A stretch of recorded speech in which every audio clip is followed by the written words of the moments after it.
Welcome back to WBTV News on Bounce. In the past few months, of course, you know the news has been full of stories about the police-involved deaths of men and boys such as Michael Brown, Eric Garner, and Tamir Rice. And that's the subject of an article in the latest issue of Charlotte's Pride magazine. Attorney Ken Harris of Ken Harris & Associates is here. A few tips on what to do if you are stopped by police. Ken, this is a big issue right now. It is a big issue, and I've handled a lot of police liability cases across the country.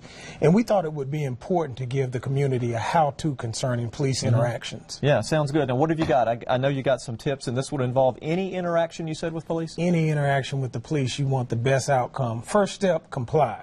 The thing is, you want to start the interaction off in the right way.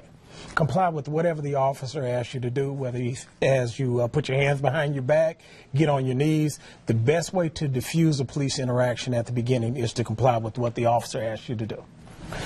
Secondly, no aggressive movements. It's critical not to have any precise, direct, aggressive movements with the officers. Officers are trained to react to that type of thing.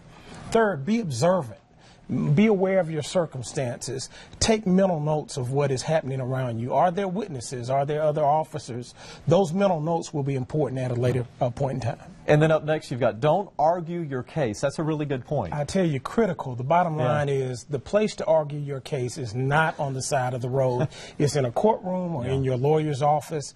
Good point. Don't argue. Start it off the right way. Yeah, a lot of times it's that reaction that influences the result of that interaction like you're talking about. Exactly. Also, avoid any verbal or physical confrontation with the officer.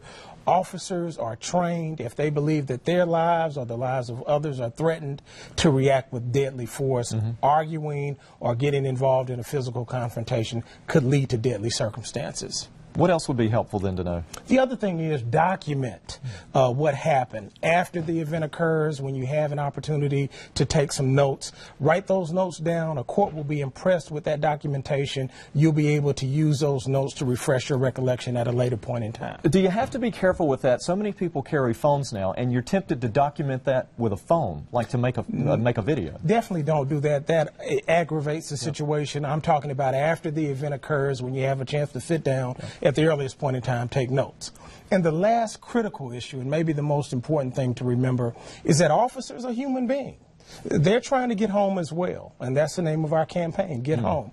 They want a positive interaction. They're there to protect the community. If you have that perspective when you go into the interaction, you'll probably end up with a good result. It's good advice. Now, you said you've handled cases like this before, so this is advice you've been giving, not just, it doesn't just come about because of recent events, I tell you, the market thing that I remember in taking depositions or statements from our officers around the country concerning these types of cases is that they are human beings. They have emotions, feelings. Generally, they're nice people here to protect the community. If you treat them that way, you'll probably have a good interaction. It's very good stuff. That is Ken Harris from Ken Harris & Associates, an attorney right here in Charlotte. Very good advice. Thanks for coming in this morning. Thank you, as always. We'll be back right after this break.